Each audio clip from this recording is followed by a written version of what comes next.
Hello viewers, I am Dr. P. Narendra Raju, working as scientist in the Dairy Technology Division of National Dairy Research Institute, Karnal, Haryana.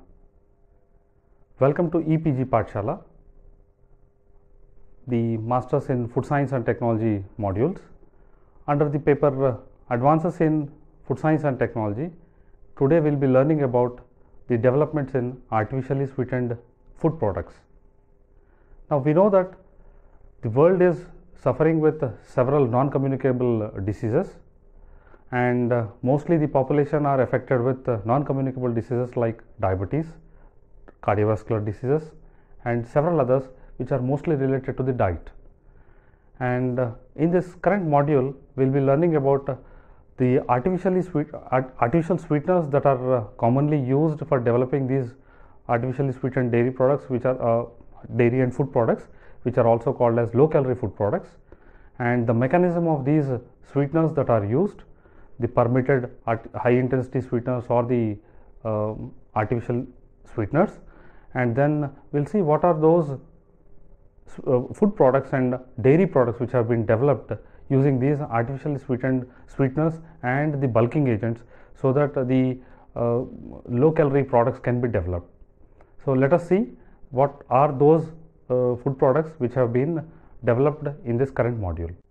So dear students, the non-communicable diseases have become a major health problem across the world, and one of the recent statistics have revealed that nearly 1.6 billion adults, as per the 2009 WHO report, who are having an age of more than 15 years are overweight.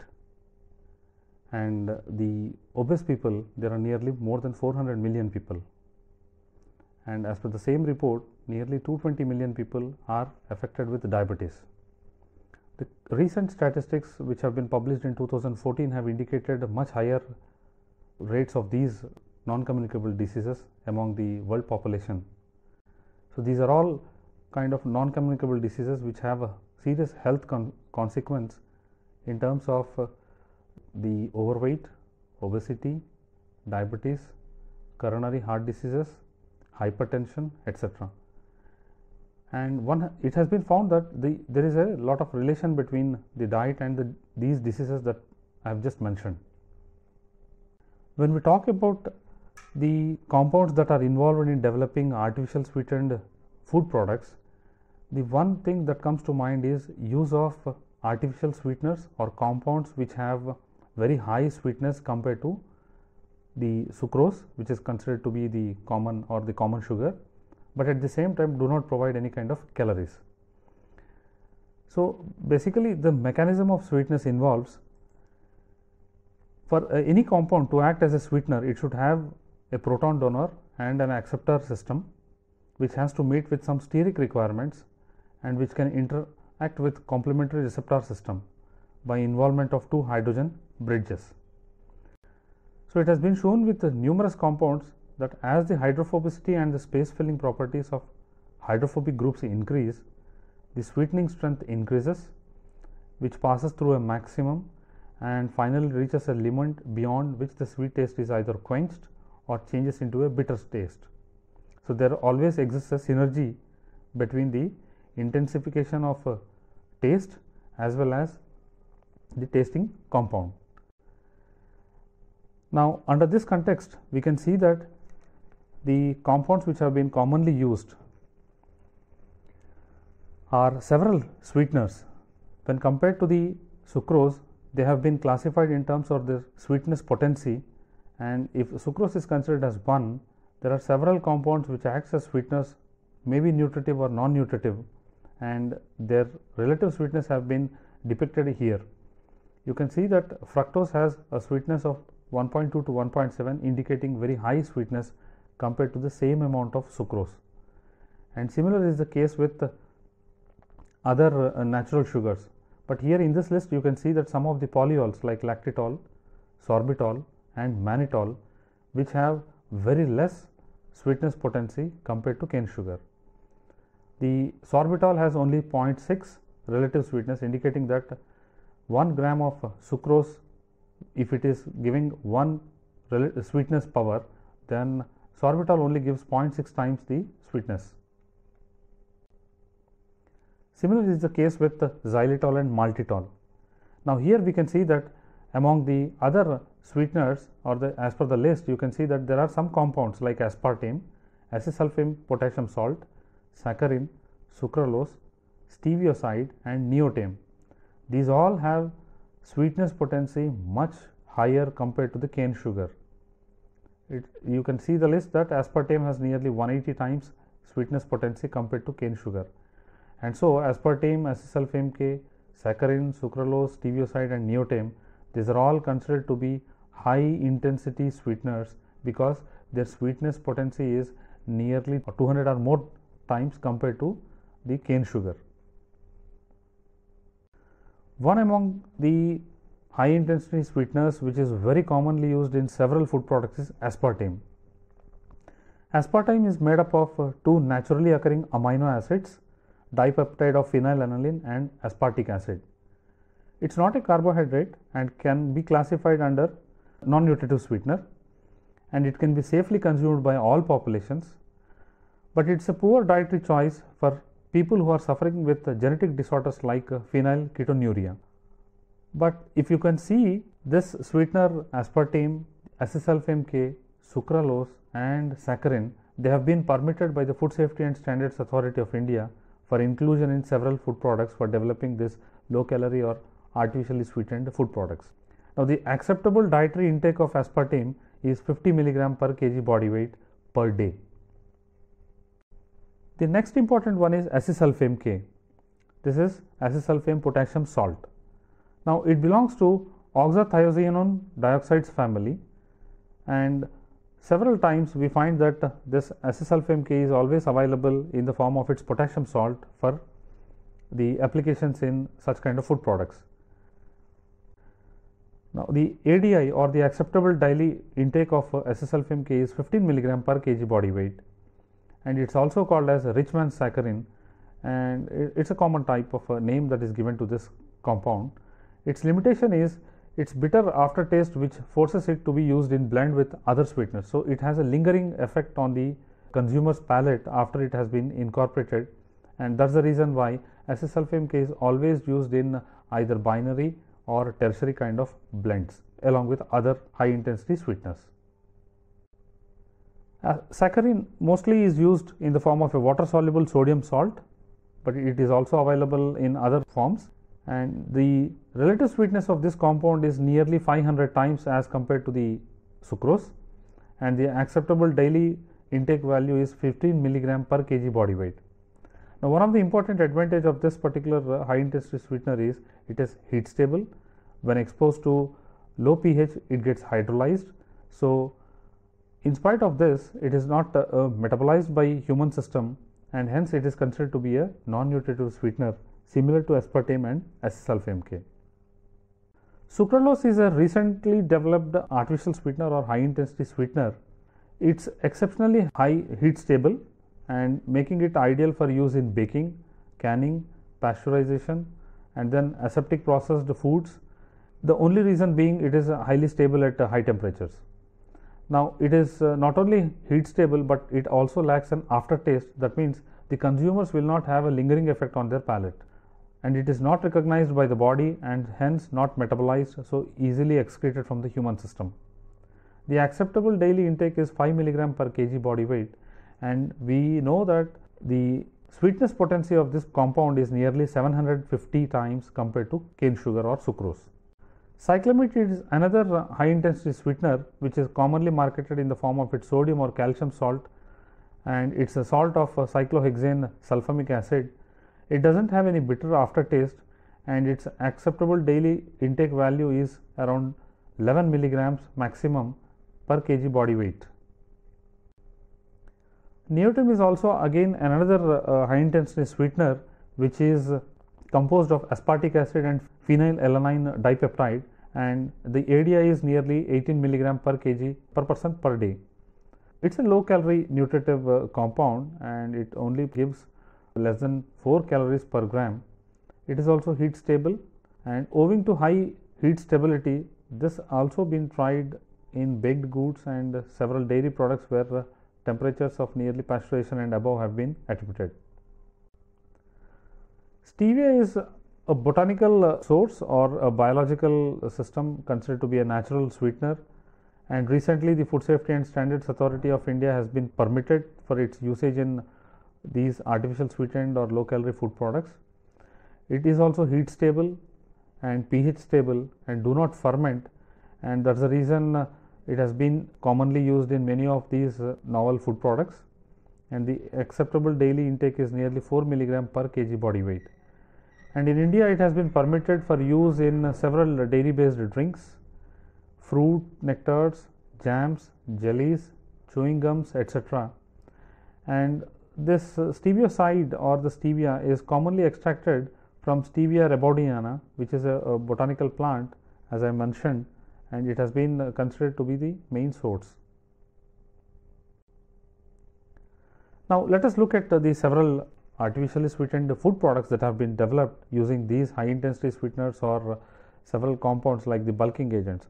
Now, one of the important technical advantage or technological challenge is that whenever we replace sugar, the texture of the products is getting affected. So that's the reason why we use certain other compounds like what we refer to them as bulking agents to compensate the bulk whenever the sugar is replaced.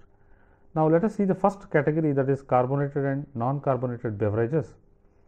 These cola based beverages or the carbonated drinks which are very popular in the market, some of them which are classified under the diet colas or similar kind of product names, you find that they contain aspartame and saccharin in an equal ratio to give better sweetness stability. And when stored at 20 degrees centigrade, it has been found that the sweetness is stable and better compared to other temperatures.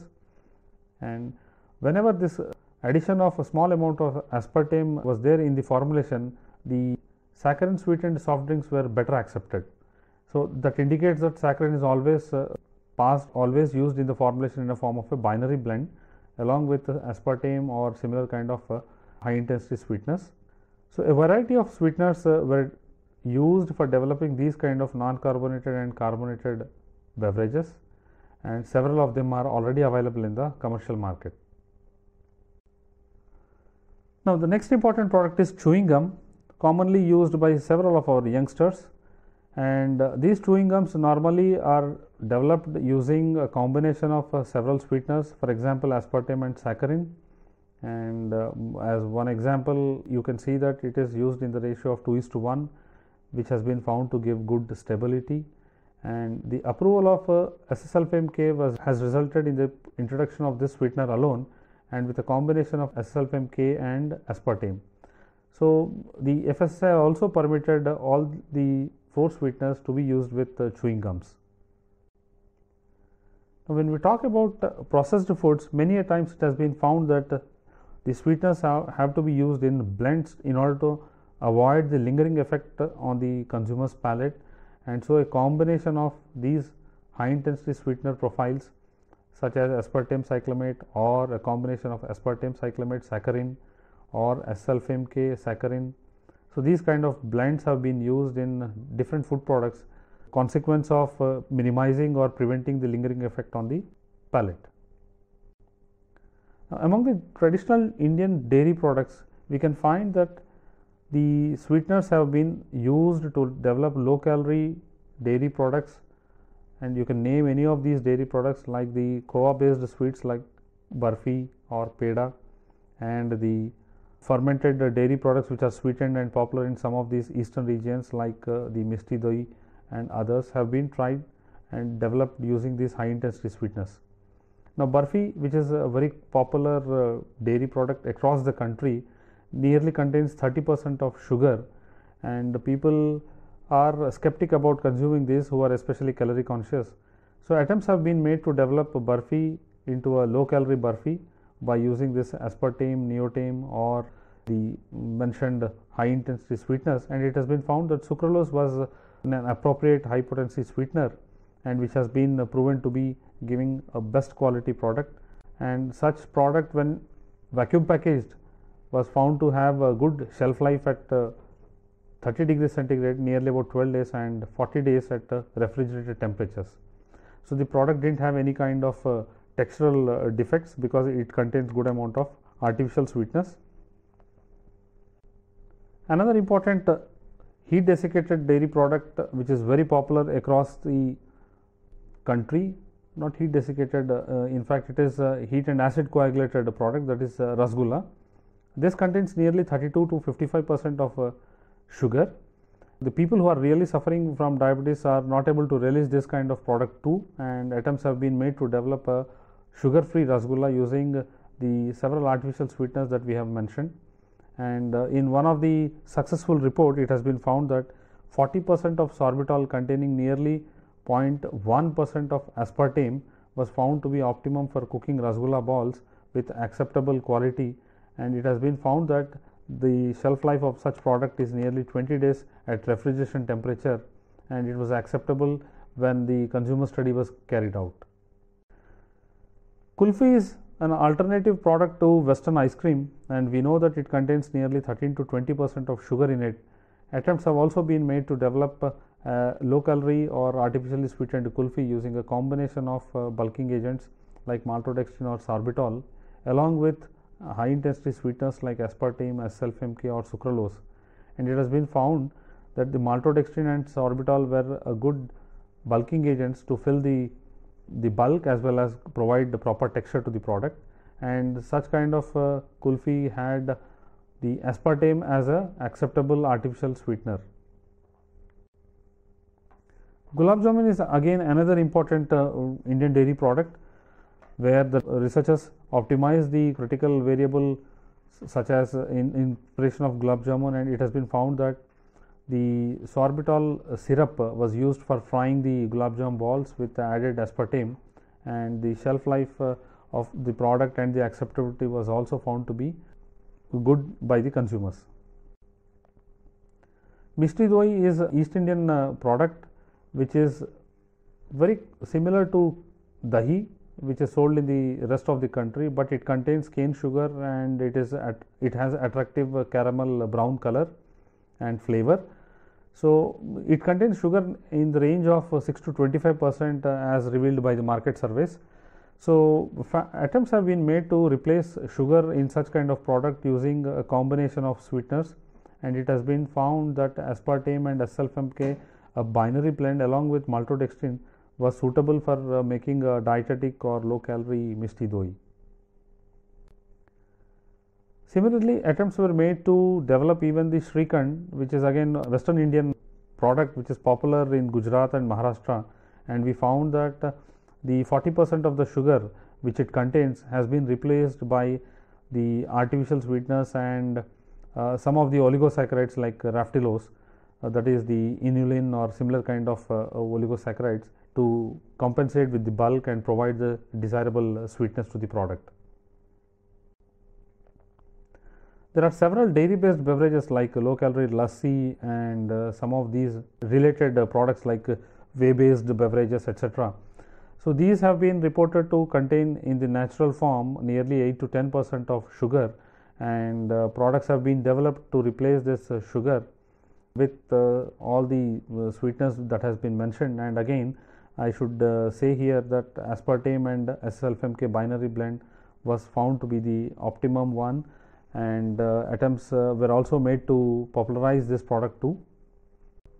So dear students, we have learnt about the mechanism involved in the sweetness of several low calorie sweeteners, the high intensity sweeteners, and we have also learnt about the relative sweetness of these compounds with respect to the sucrose, which is normally having a relative sweetness of 1, and many other sweeteners in relation to this one. And we have learnt about the several food products that have been developed using these compounds. For example, the low calorie beverages, carbonated and non-carbonated, dairy products such as Gulab Jamun, the traditional Indian dairy products like Gulab Jamun, the Rasgulla, and also the Mishti Dahi, and several other Indian dairy products. Apart from that, we have also learnt about their usage in some of these bakery and other products. So I am sure you might have understood the intricacies of these sweeteners that has been used in developing artificial sweetened food products for the benefit of the calorie conscious consumers and for combating the non-communicable diseases.